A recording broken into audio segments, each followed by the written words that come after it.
الحمد لله نحمده ونستعينه ونستغفره ونؤمن به ونتوكل عليه ونعوذ بالله من شرور أنفسنا ومن سيئات أعمالنا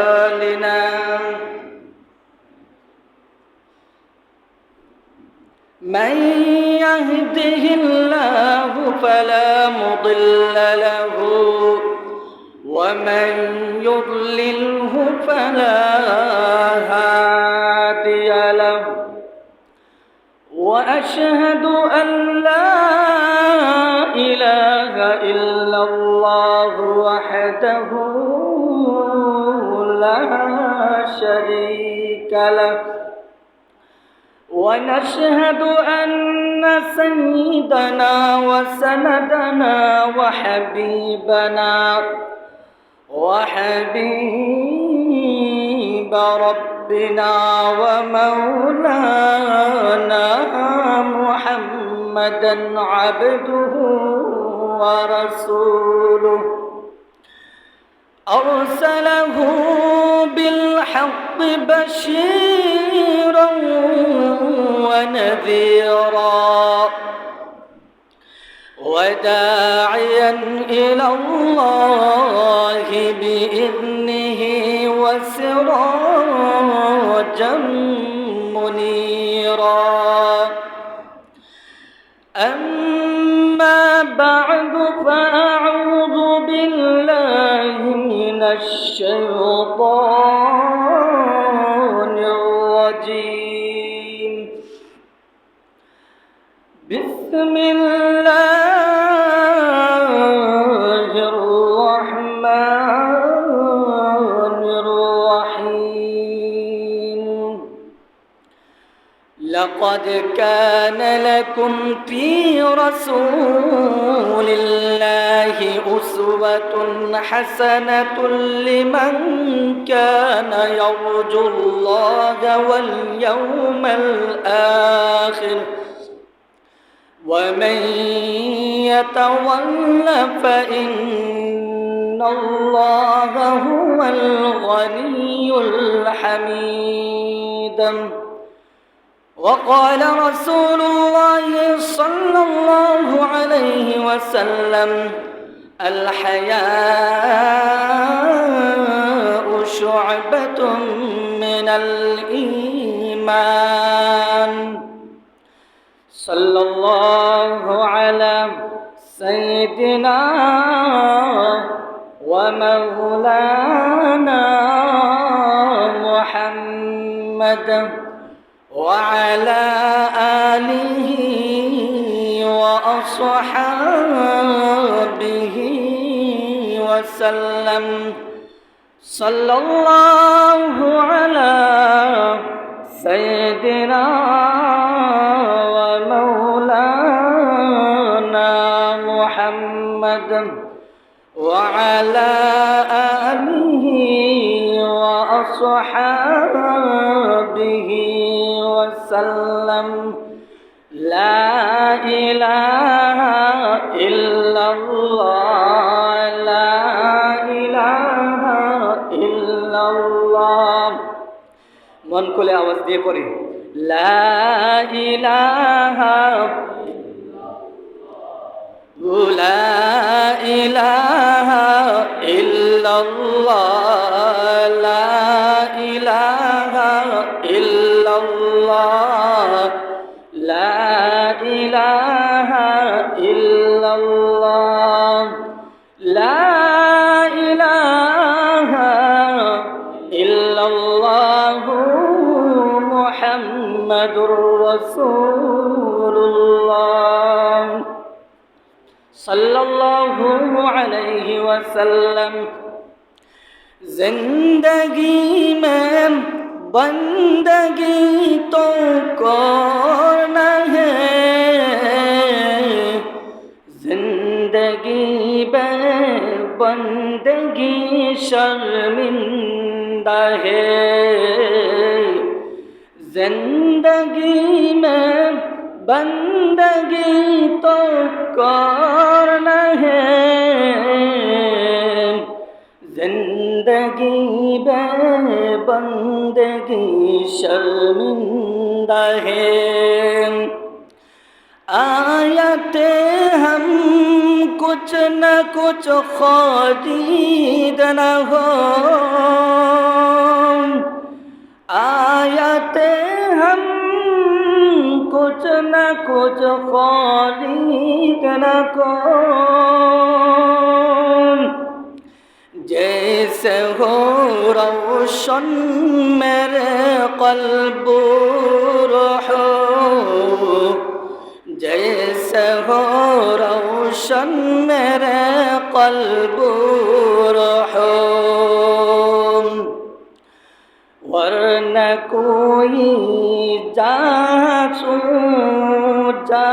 मैंने नहीं,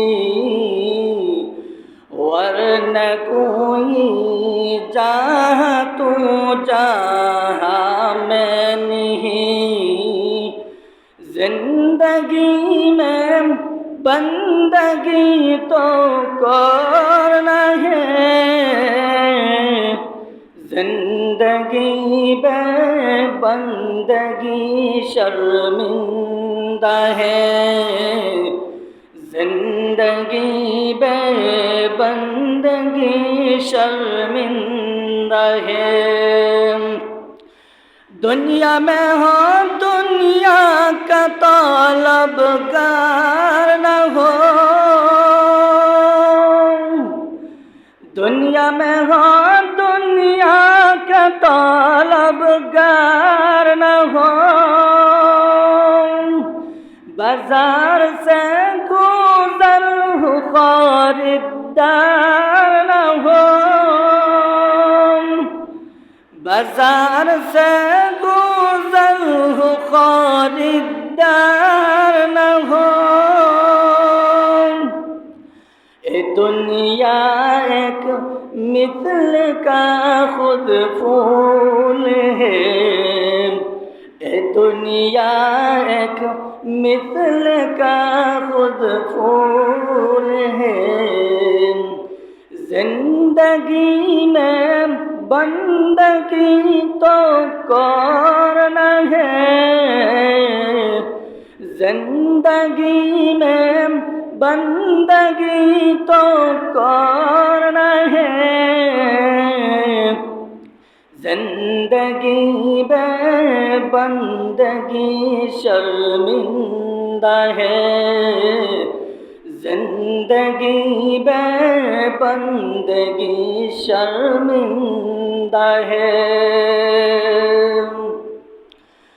अल्हम्दुलिल्लाह, আল্লাহ তাআলার দরবারে লাখো শুকরিয়া জ্ঞাপন করছি, যেই মহান রব্বুল আলামিন আমাদেরকে দুনিয়ার সমস্ত জায়জামেলাত থেকে ফারিগ করে আল্লাহ তাআলার ঘর মসজিদের মধ্যে আগে আগে আসার এবং বসার এবং কিছু দিনী কথাবার্তা বলার এবং শোনার তৌফিক দান করেছেন।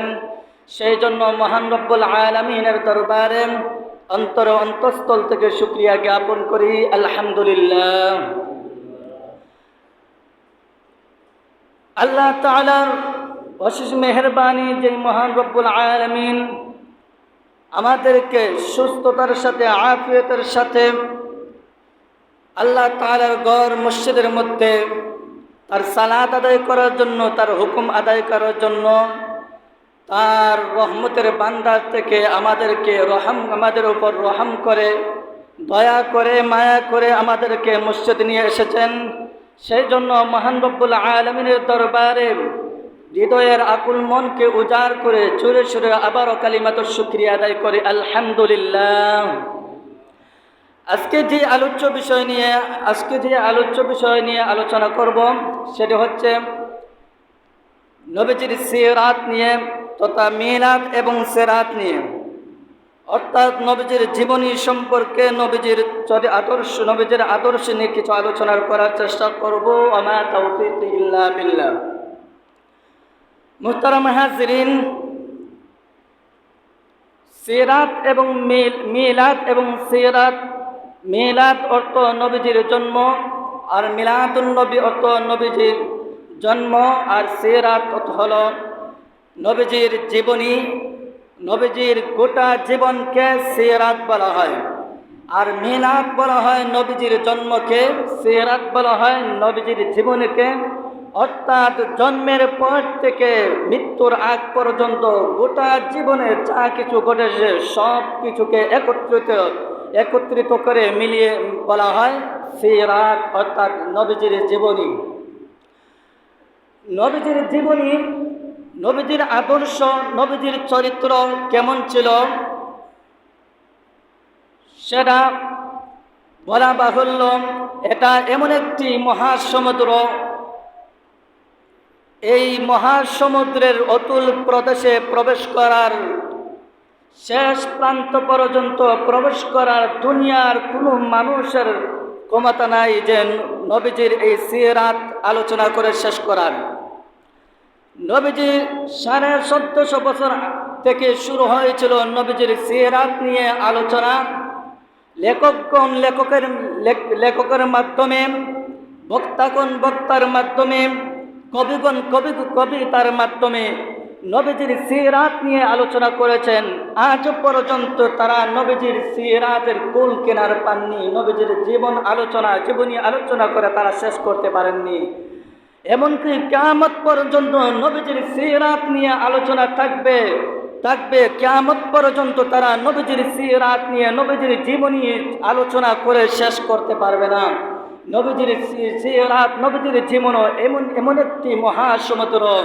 সেই মহাসমুদ্র যদি কেউ ডুব দিতে চায়, ডুব দিয়ে সেই মহাসমুদ্রের শেষ সীমানা পর্যন্ত তলদেশে প্রবেশ করতে চায়, সেই তলদেশে প্রবেশ করতে পারবে না। এমন সন্তান আজও পর্যন্ত পৃথিবীতে জন্ম নেয়নি যে নবীজির সিরাত আলোচনা করে শেষ করতে পারবে। তাহলে আজ পর্যন্ত সমস্ত লেখকগণ, সমস্ত বক্তাগণ, সমস্ত কবিগণ নবীজির সিরাত নিয়ে আলোচনা করছেন, ভবিষ্যৎ করবেন। আল্লাহ তাআলা যদি তৌফিক দান করেন তাহলে নবীজির সিরাত নিয়ে, নবীজির আদর্শ নিয়ে সামান্য কিঞ্চিত পরিমাণ আলোচনা করার চেষ্টা করব। ওমা তাওফিক ইল্লা বিল্লাহ। নবীজির সিরাত এমন একটি আদর্শ, যে আদর্শ আমাদের প্রত্যেকের ঘরে ঘরে, আমাদের প্রত্যেকের ভিতরে, প্রত্যেকের পারিবারিক জীবনে, রাষ্ট্রীয় জীবনে, রাজনৈতিক জীবনে, সমাজের মধ্যে প্রত্যেকটা সেক্টরে নবীজির সিরাত, নবীজির আদর্শ লালন করা অপরিহার্য। নবীজির আদর্শ লালন করা ছাড়া, নবীজির আদর্শ লালন করা ছাড়া পৃথিবীর মানুষের মুক্তির কোনো উপায় নেই।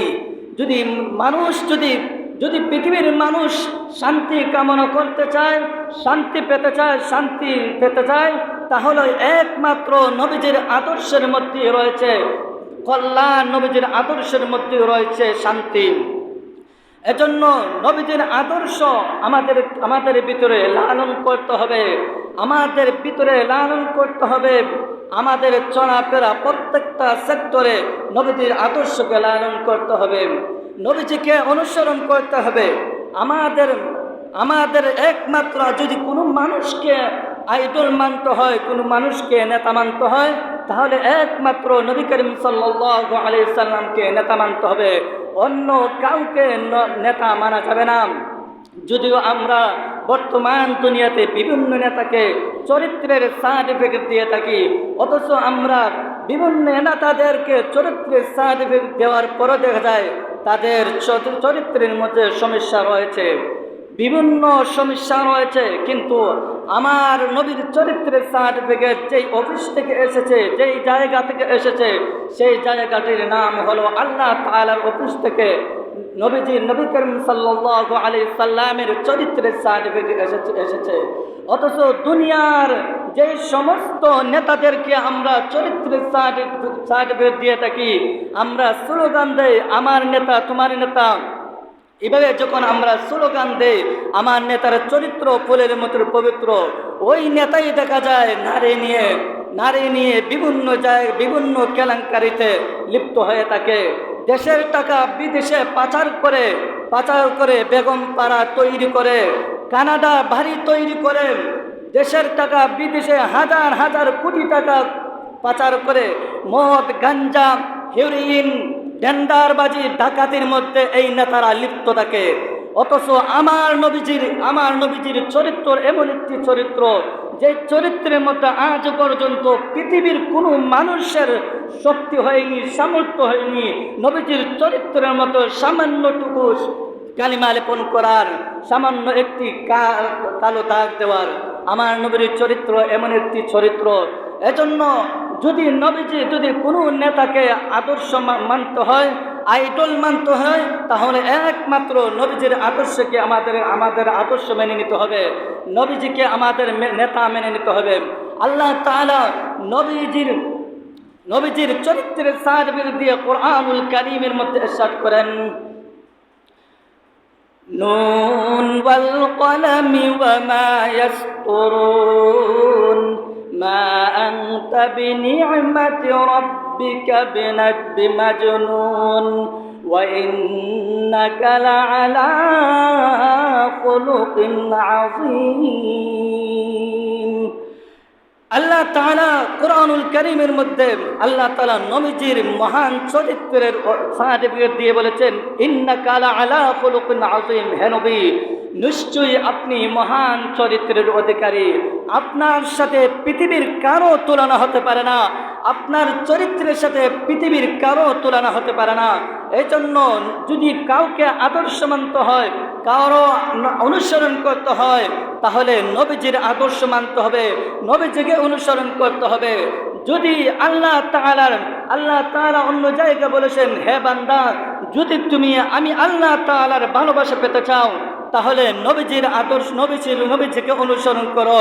নবীজির অনুসরণ করতে পারলেই আমি আল্লাহ তাআলার ভালোবাসা পাবে, আমি আল্লাহ তাআলা তোমাকে নাজাত দেব। যদি আল্লাহ রাসূল সাল্লাল্লাহু আলাইহি সাল্লামের অনুসরণ না করো, তাহলে তুমি আল্লাহ তাআলার ভালোবাসাও পাবে না, জাহান্নাম থেকে নাজাতও পাবে না। এজন্য একমাত্র যদি আল্লাহ তাআলার ভালোবাসা পেতে হয়, নাজাত পেতে হয়, তাহলে একমাত্র নবীজির অনুসরণ করলেই আল্লাহ তাআলার ভালোবাসা পাওয়া যাবে, জাহান্নাম থেকে মুক্তি পাওয়া যাবে। আল্লাহ তাআলা পবিত্র কোরআনুল কারীমে ইরশাদ করেন, قل إن كنتم تحبون الله فاتبعوني يحببكم الله ويغفر لكم ذنوبكم والله غفور رحيم। আল্লাহ তাআলা বলেন, হে নবী, আপনি আপনার উম্মতদেরকে বলে দিন, কুল ইন কুনতুম তুহিব্বুনাল্লাহ, তারা যদি আমি আল্লাহ তাআলার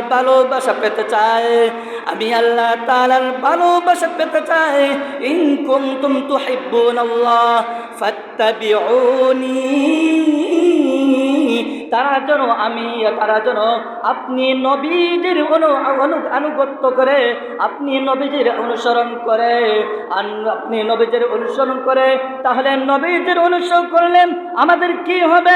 এরপরে আল্লাহ তাআলা বলেন, ফাত্তাবিউনি ইউহিব্বুকুমুল্লাহ ওয়া ইয়াগফির লাকুম যুনুবাকুম। ফাত্তাবিউনি ইউহিব্বুকুমুল্লাহ, যদি তোমরা নবীজির অনুসরণ করো, তাহলে আল্লাহ তাআলা তোমাদেরকে ভালোবাসেন। আল্লাহ তাআলা যদি আমাদেরকে ভালোবাসেন, তাহলে আমাদের কি হবে? আল্লাহ তাআলা যদি আমাদের ভালোবাসেন, তাহলে দুনিয়া এবং আখিরাতে আল্লাহর সমস্ত চিন্তাগ্রস্ত থেকে আমরা মুক্তি পেয়ে যাব, আখিরাতে আমরা নাজাত পেয়ে যাব। শুধু তাই নয়, আল্লাহ তাআলা এরপর ঘোষণা দিয়েছেন, ওয়া ইয়াগফির লাকুম যুনুবাকুম,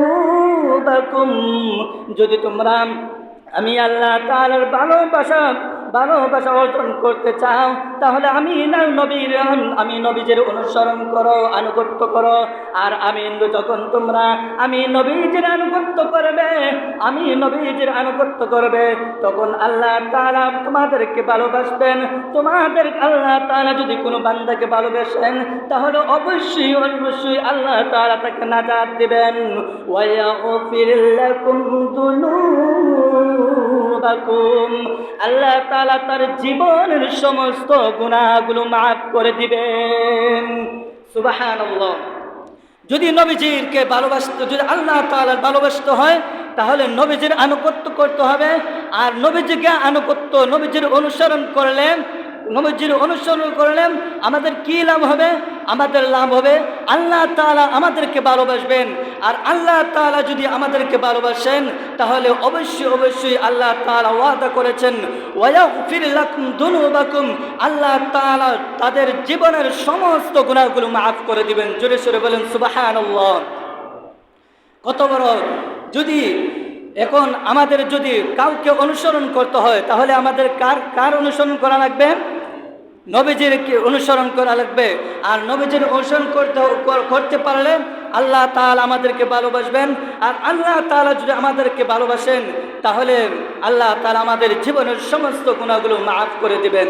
এজন্য যদি কোনো মানুষের অনুসরণ করতে হয়, কোনো নেতাকে মানতে হয়, কারো আদর্শ মানতে হয় তাহলে একমাত্র নবীজির আদর্শ মানতে হবে।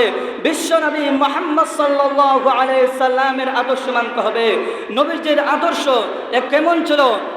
কোনো মানুষের আদর্শ মানতে হলে কোনো নেতার আদর্শ মানতে হবে তাহলে আমাদেরকে আগে দেখতে হবে ওই নেতার আদর্শ কেমন ছিল, সেটা আমাদেরকে অবশ্যই দেখতে হবে যে ওই নেতার আদর্শ কেমন।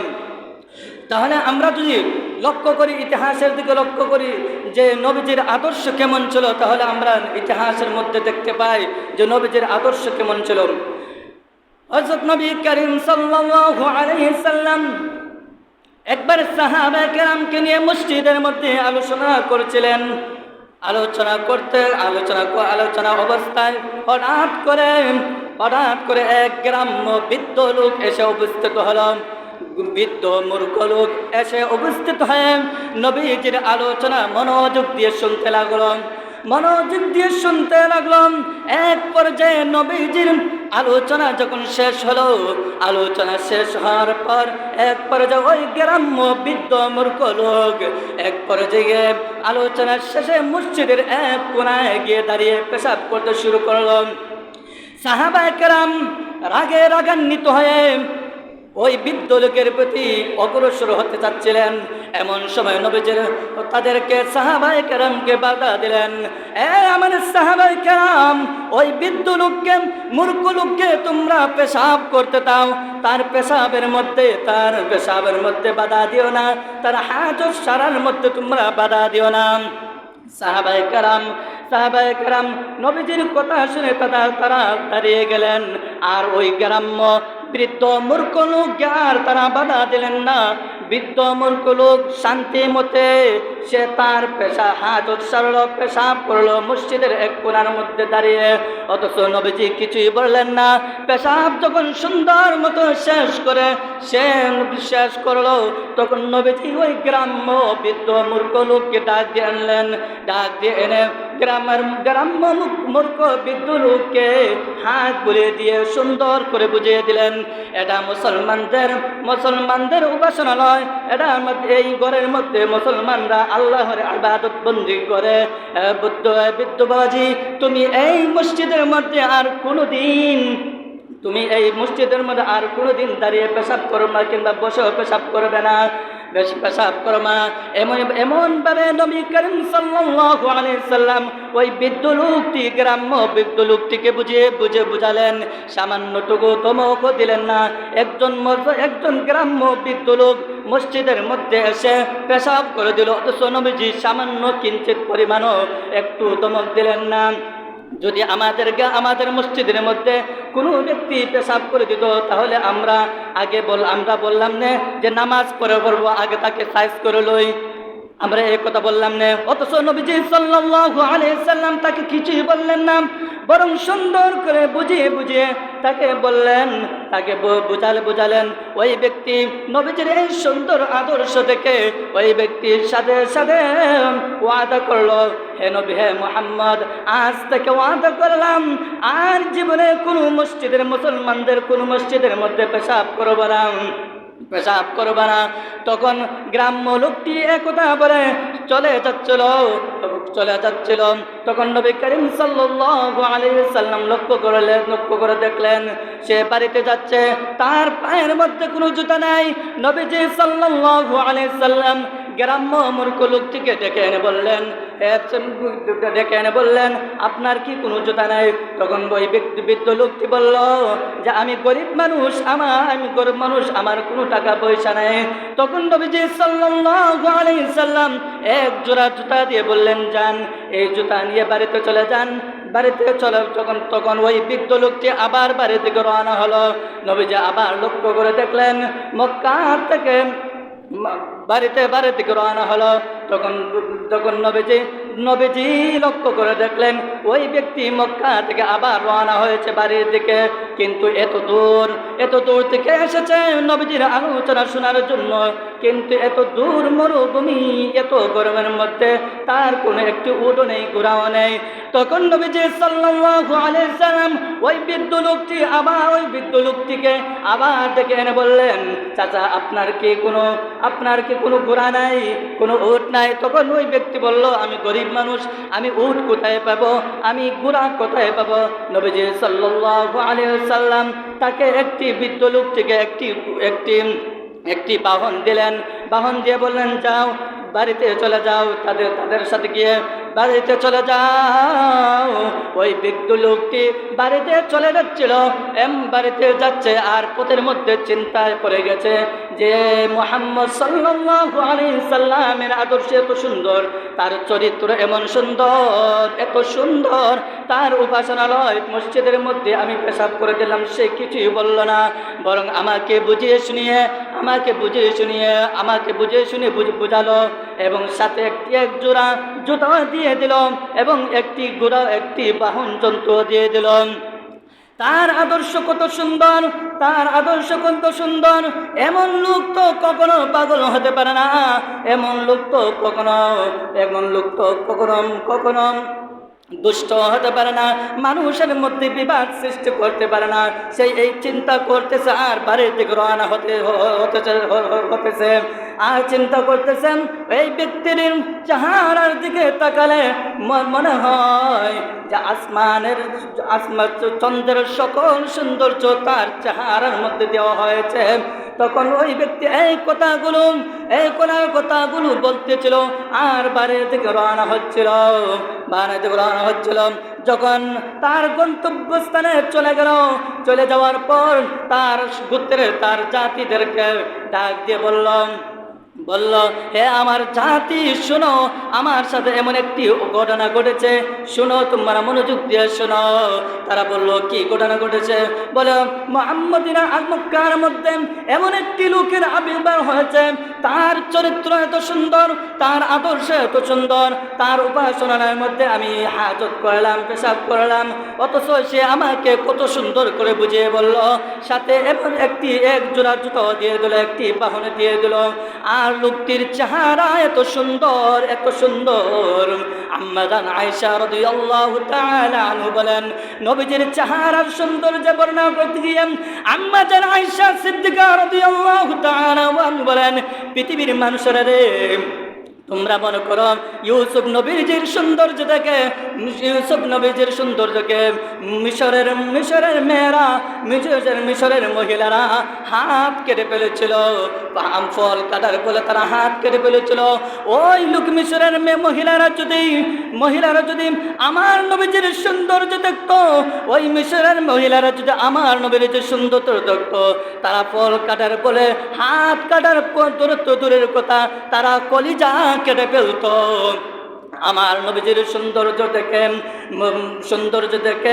একজন কবি মক্কা নবীজির একজন সাহাবী, বিখ্যাত সাহাবী, নবীজির সৌন্দর্য বর্ণনা করতে গিয়ে বলেন, ওয়া আহসানু মিনকা লাম তারা কাত্তু আইনি ওয়া আজমালু মিনকা লাম তালিদিন নিসাই খুলিকতা মুবাররাআন মিন কুল্লি আইবিন কাআন্নাকা কদ খুলিকতা কামা তাশা। কবি হাসান রাদিয়াল্লাহু তাআলা আনহু বলেন, পৃথিবীর মানুষের শোনো, নবীজির সৌন্দর্য বর্ণনাকে কবি বলেন যে, হে নবী, আপনার চেয়ে সুন্দর পৃথিবীর কোনো মানুষ দেখেনি, আপনার চেয়ে সুন্দর কোনো মা, পৃথিবীর কোনো মা আজ পর্যন্ত গর্ভধারণ করেনি। ওয়া আজমালু মিন কালাম তালিদিন নিসাই খুলিকতা মুবাররাআন মিন কুল্লি আইবিন। ও নবী, আপনাকে আল্লাহ তাআলা এমন ভাবে সৃষ্টি করেছেন, এমন ভাবে ত্রুটি মুক্ত করে সৃষ্টি করেছেন, যেমন করে আপনি চেয়েছিলেন তেমন করে আল্লাহ তাআলা আপনাকে সৃষ্টি করেছেন। খুলিকতা মুবাররাআন মিন কুল্লি আইবিন কাআন্নাকা কদ খুলিকতা কামা তাশা। ও নবী, আপনাকে তেমন করে সৃষ্টি করা হয়েছে যেমন করে আপনি চেয়েছিলেন আপনাকে সৃষ্টি করার জন্য, আপনাকে তেমন করে সৃষ্টি করা হয়েছে। আরেক কবি তো নবীজির সৌন্দর্য বর্ণনা করতে গিয়ে বলেন, হে নবী, আমি আপনার সৌন্দর্যের বর্ণনা কেমন করে দেব? পৃথিবীর কোনো মানুষের সাধ্য নেই আপনার সৌন্দর্যের বর্ণনা করার। এক কথায়, হে নবী, আপনার তুলনা করার কোনো পৃথিবীর কোনো মানুষের পক্ষে সম্ভব না। আপনি হলেন সারা পৃথিবীর মানুষের সবচেয়ে, পৃথিবীর মানুষের সবার ঊর্ধ্বে। আম্মা জান আয়েশা সিদ্দিকা রাদিয়াল্লাহু তাআলা আনহা নবীজির সৌন্দর্য বর্ণনা করতে গিয়ে বলেন, কবিতার মতো বলেন, হে বিশ্ববাসী, শোনো, তোমরা শোনো, পৃথিবীর মানুষের একটি সূর্য আছে, আমারও একটি সূর্য আছে। পৃথিবীর মানুষের সূর্য উদয় হয় ফজরের পর, আর আমার সূর্য, আমার ঘরে আমার সূর্য উদয় হয় আসরের পর। অর্থাৎ নবীজি পৃথিবীর মানুষের সূর্য ফজরের নামাজের পর সূর্য উদয় হয়। আর আম্মা জান আয়েশা রাদিয়াল্লাহু তাআলা সূর্য কখন উদিত হয় জানো? আম্মা জান আয়েশা সিদ্দিকা রাদিয়াল্লাহু তাআলা আনহা বলেন, পৃথিবীর মানুষ, আমি যখন ঘরের মধ্যে কোনো কিছু সেলাই করতে গিয়ে আমার সুইটি হারিয়ে ফেলতাম, তখন নবীজি আমার ঘরে তাসবি বাঁধতে এশারের নামাজ পড়ে আমার নবীজি করিম সাল্লাল্লাহু আলাইহি ওয়াসাল্লাম তাসবি বাঁধতেন। তাসবি বাঁধার পর আমি নবীজির চেহারার আলোতে আমার ঘর আলোকিত হয়ে যেত। আর আমি যেই সুইটি হারিয়েছিলাম, নবীজির চেহারার আলোতে ওই সুইটি আমি খুঁজে পেতাম। সুবহানাল্লাহ। নবীজির চেহারার মধ্যে নবীজি কত সুন্দর ছিলেন যে অন্ধকারের মধ্যে আয়েশা সিদ্দিকা রাদিয়াল্লাহু তাআলা আনহা সুইটি হারিয়ে যেত। আর নবীজি যখন আসার পর আয়েশা সিদ্দিকা রাদিয়াল্লাহু তাআলা আনহার ঘরে তাশরিফ নিতেন, নবীজির চেহারার আলোতে আয়েশা সিদ্দিকা রাদিয়াল্লাহু আনহা ওই ছোট্ট সুইটি থেকে খুঁজে পেতেন যে নবীজির চেহারার আলোতে।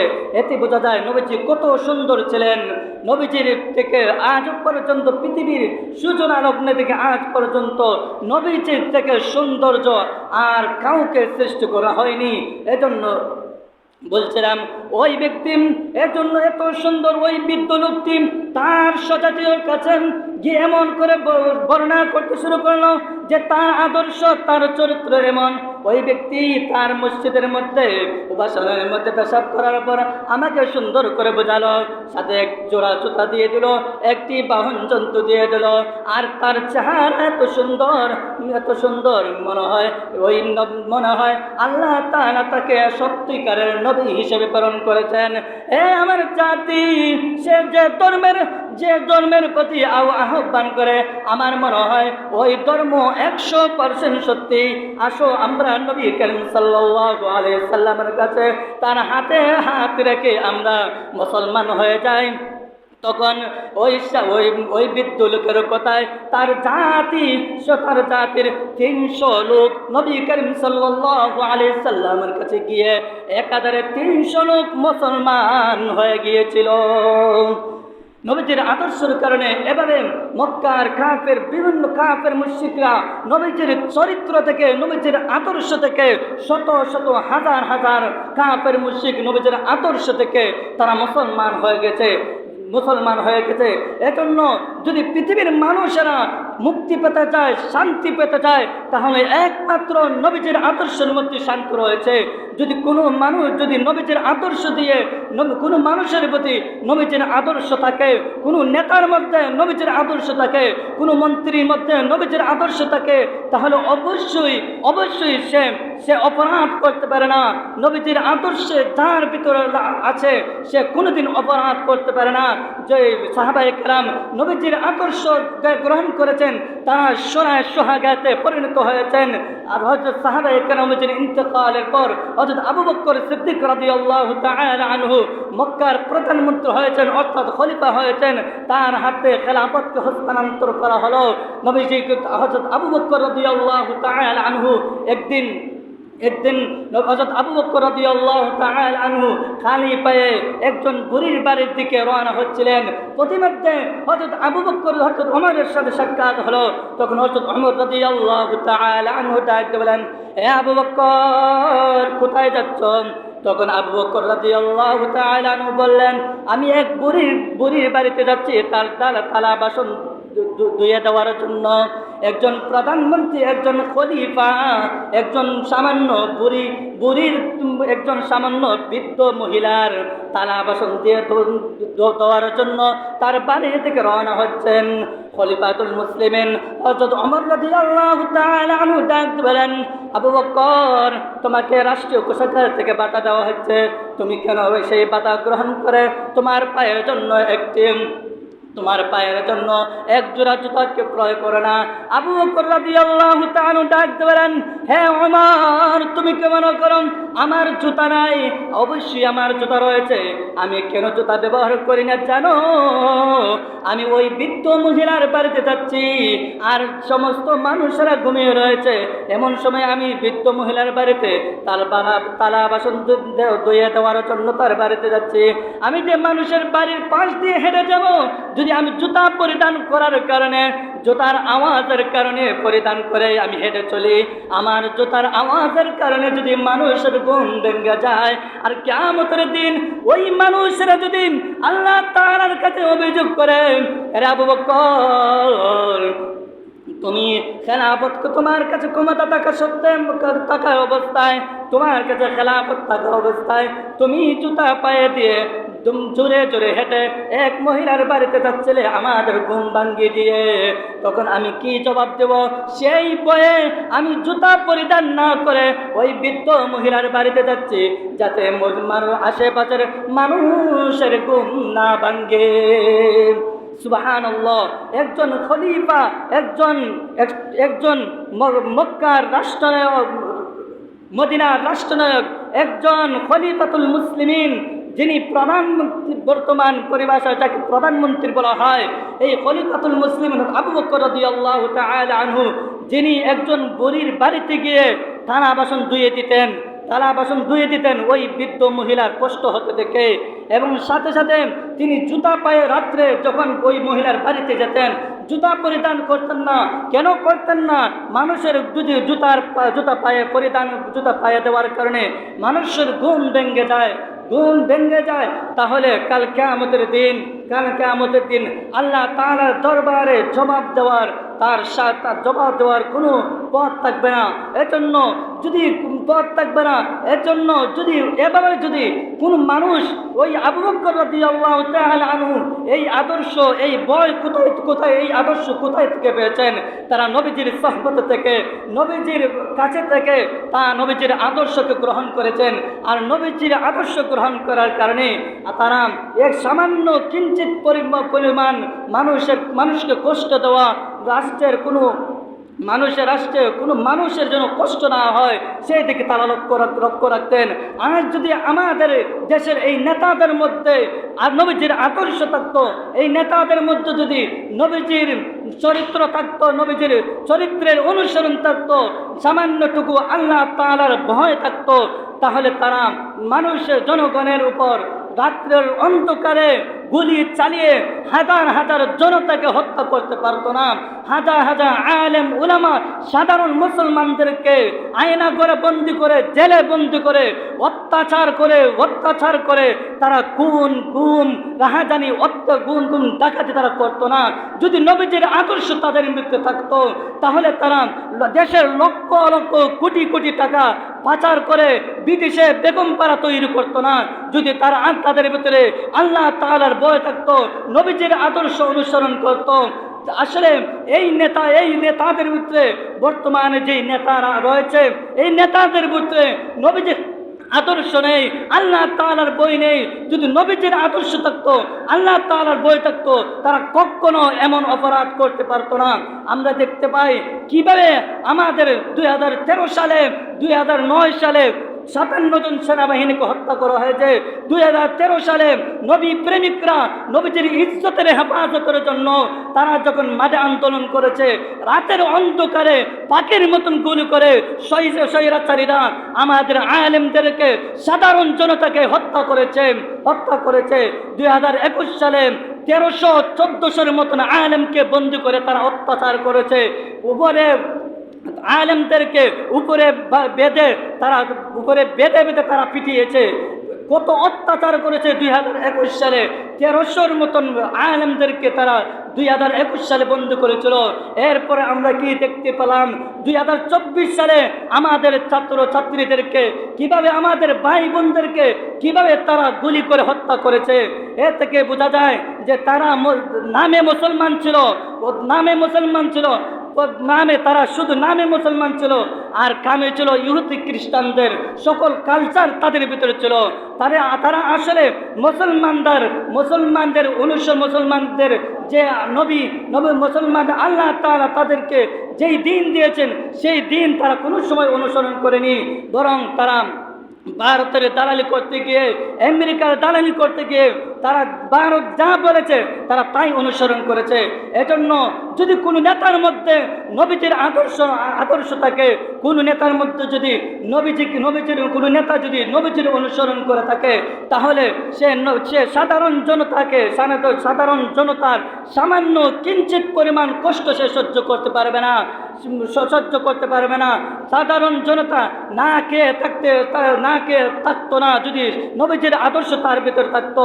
নবীজির আদর্শ অনুসরণ করেছিলেন হযরত ওমর রাদিয়াল্লাহু তাআলা আনহু। এই ওমর রাদিয়াল্লাহু তাআলা আনহু অর্ধ পৃথিবীর বাদশা ছিলেন। এই ওমর রাদিয়াল্লাহু তাআলা আনহু যখন বাদশা ছিলেন, যখন খেলাফত কায়েমে তিনি মানুষের অধিকার কিভাবে আদায় করেছেন, নিজে আদার বস্তা নিজে কাঁধে বহন করে মানুষের বাড়িতে পৌঁছে দিয়েছেন। এই ওমর রাদিয়াল্লাহু তাআলা আনহু রাতের অন্ধকারে মানুষের বাড়িতে গিয়ে খোঁজ খবর নিতেন যে আমার রাজ্যের মধ্যে কোনো মানুষ না খেয়ে ঘুমিয়ে আছে কিনা। একবার তিনি রাতের অন্ধকারে মানুষের বাড়িতে গিয়ে মানুষের খোঁজ খবর নিচ্ছেন। হঠাৎ করে তিনি শুনতে পেলেন এক বাড়ির মধ্যে বাচ্চাদের এবং মহিলাদের কান্নার আওয়াজ শোনা যায়। ওই মহিলা খালি পাতিলের মধ্যে চামচ দিয়ে নাড়াচ্ছে আর তার সন্তানদেরকে সান্ত্বনা দিচ্ছে যে এই তো খানা রেডি হয়েছে। বাচ্চাদেরকে সান্ত্বনা দিচ্ছে, এই তো খানা, তার সন্তান সান্ত্বনা দিয়ে বলতেছে এই তো খানা রেডি হয়ে যাচ্ছে, তোমাদেরকে এখনই খাওয়া দেবো। এভাবে সে সন্তানদেরকে মিথ্যা কথা বলে সান্ত্বনা দিচ্ছে। নবী করিম হযরত আবু বকর সিদ্দিক, হযরত ওমর রাদিয়াল্লাহু তাআলা আনহু এই দৃশ্য থেকে তখন গিয়ে মহিলাকে জিজ্ঞাসা করলেন যে তোমার পাত্রের মধ্যে তো কোনো খাবার নেই, তাহলে তোমার সন্তানদেরকে কেন মিথ্যা আশ্বাস দিচ্ছ? তখন মহিলা ডাক দিয়ে বলো, আমি গিয়েছিলাম ওমরের দরবারে, অথচ আমি কিছুই আনতে পারিনি। ওমর কাল কিয়ামতের দিন আমি এই ওমরকে জিজ্ঞাসা করব কেমন রাষ্ট্র পরিচালনা করেছে, তার আমলে সে রাষ্ট্র পরিচালনা করেছে, আর আমি আমার সন্তানদেরকে নিয়ে অনাহারে রাত কাটাচ্ছি। কাল কিয়ামতের দিন ওমরের কাছে আমি এই ওমরের বিরুদ্ধে ওমরের বিরুদ্ধে আমি এই মামলা করব। ওমর রাদিয়াল্লাহু তাআলা আনহু তখন চোখের পানি ছেড়ে দিয়ে বললেন, বাচ্চাকে ছেড়ে দিয়ে বললেন, ওই মহিলাকে বললেন, আচ্ছা একটু অপেক্ষা করো, আমি তোমার জন্য খাবারের ব্যবস্থা করতেছি। ওমর রাদিয়াল্লাহু তাআলা আনহু তখন রাষ্ট্রীয় কোষাগারে গিয়ে নিজের কাঁধে বহন করে নিজে আদার বস্তা নিলেন। তার সাথে যে কর্মচারীরা ছিল তারা বলল, আমিরুল মুমিনিন, আর আপনি একজন অর্ধ পৃথিবীর বাদশা, আপনি কোনো কাঁধের মধ্যে আটার বস্তা নিচ্ছেন? তখন বললেন, হে আমার রাষ্ট্রীয় কোষাগারের কর্মকর্তারা, কাল কিয়ামতের দিন যখন ওই মহিলা আমার বিরুদ্ধে মামলা দায়ের করবে, তখন তো তোমরা আমার মামলা, তোমরা আমার এই অপরাধ, আমার এই মামলা তোমাদের কাছে তোমরা নিবে না। এখন যেহেতু এই মহিলা আমি তার খোঁজ খবর না নেওয়ার কারণে সেই অনাহারে ক্ষুধার্ত অবস্থায় রাত কাটাচ্ছে, তাহলে এই শাস্তি ভোগ করার অধিকার একমাত্র আমাকে দাও। আমি নিজে কাঁধে করে আডার বস্তা ওই মহিলার বাড়ি থেকে ওই মহিলার বাড়িতে নিয়ে পৌঁছে দেব। এই ছিল মুসলমানদের শাসন ব্যবস্থা, যে একজন অর্ধ পৃথিবীর বাদশা তা নবীজির আদর্শ থাকার কারণে যে অর্ধ পৃথিবীর বাদশা হয়েও একজন মহিলার অনাহার ক্ষুধা নিবারণ করার জন্য নিজে কাঁধে করে বস্তা নিয়ে খানা নিয়ে পৌঁছে দিয়েছেন। এই ছিল মুসলমানরা। আজও যদি ইসলামপন্থীদেরকে আপনারা ক্ষমতা নিয়ে আসতে পারেন, ইনশাআল্লাহ সেই সোনালী যুগ আবারও ফিরে আসবে। যদি ইসলামপন্থী খেলাফত যদি আবার কায়েম হবে, তাহলে সেই সোনালী যুগ আজও ফিরে আসবে। যদি আমরা বর্তমানে সারা পৃথিবীর মধ্যে খেলাফত একটি রয়েছে, আফগানিস্তান। যদি আমরা আফগানিস্তানের দিকে লক্ষ্য করি, যে আফগানিস্তানের প্রধানমন্ত্রীরা একটা ভাঙ্গা মসজিদের মধ্যে এসে নামাজ পড়ছে, আর একজন সাধারণ জনতা এসে বলতেছে, মন্ত্রীকে এসে বলতেছে আমাকে একটা চান দিন। সে সাথে বসে চান দিয়ে দিচ্ছে। একজন মন্ত্রী সে খাদের মধ্যে বস্তা বহন করে মানুষের বাড়িতে খাদ্য পৌঁছে দিচ্ছে। বর্তমান দৃশ্য আফগানিস্তানে যদি লক্ষ্য করি, এমন আগের সোনালী যুগ আফগানিস্তানের মধ্যে ফিরে আসছে। হে মানুষ, যদি বাংলাদেশের মধ্যে খেলাফত কায়েম হয়, ইসলামপন্থীরা যদি ক্ষমতা আসে, সেই আফগানিস্তানের মতন অসহায় আফগানিস্তানের মতো আমাদের বাংলাদেশের মতো ইনশাআল্লাহ শান্তি কায়েম হবে। যদি আমরা ইসলামপন্থীদেরকে ক্ষমতা নিয়ে আসতে পারি, তাহলে ইনশাআল্লাহ তারা কোরআন দিয়ে রাষ্ট্র কায়েম করবে।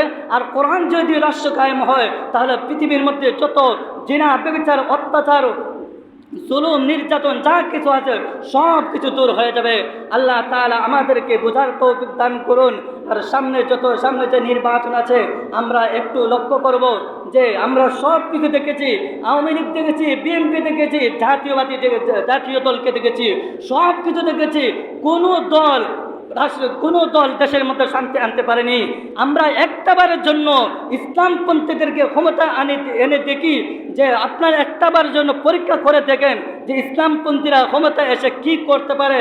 যদি তারা ক্ষমতা এসে দেশের মধ্যে শান্তি কায়েম করতে না পারে, তাহলে সামনে ইসলামপন্থীদেরকে আর কখনো ক্ষমতায় বসাবেন না। আর যদি ইসলামপন্থীরা ক্ষমতা এসে যদি শান্তি প্রতিষ্ঠিত করতে পারে, সমস্ত জুলুম অত্যাচার দূর করতে পারে, তাহলে আপনারা বারবার ইসলামপন্থীদেরকে ক্ষমতা নিয়ে আসবেন। এজন্য সামনে যে নির্বাচন আছে, আপনারা ইসলামপন্থীদেরকে ক্ষমতা আনার জন্য চেষ্টা করবেন তো? ইনশাআল্লাহ চেষ্টা করবেন তো? এজন্য একটাবারের জন্য আপনারা ইসলামপন্থীদেরকে পরীক্ষা করে দেখেন। স্বাধীনতার 50 বছর পার হয়ে গেছে, অথচ একটাবারও ইসলামপন্থীরা ক্ষমতা আসেনি। এজন্য দেশের মধ্যে শান্তিও কায়েম হয়নি। আল্লাহ তাআলা আমাদেরকে বোঝার তৌফিক দান করুন। আর সামনে নির্বাচনের আমাদের যে ভোট রয়েছে, আমাদের যে আমানত রয়েছে, সেই আমানত আমাদেরকে জায়গা মতো আদায় করে জায়গা মতো পৌঁছার তৌফিক দান করুন। ওয়া আখিরু দাওয়ানা আনিল হামদুলিল্লাহি রাব্বিল আলামিন।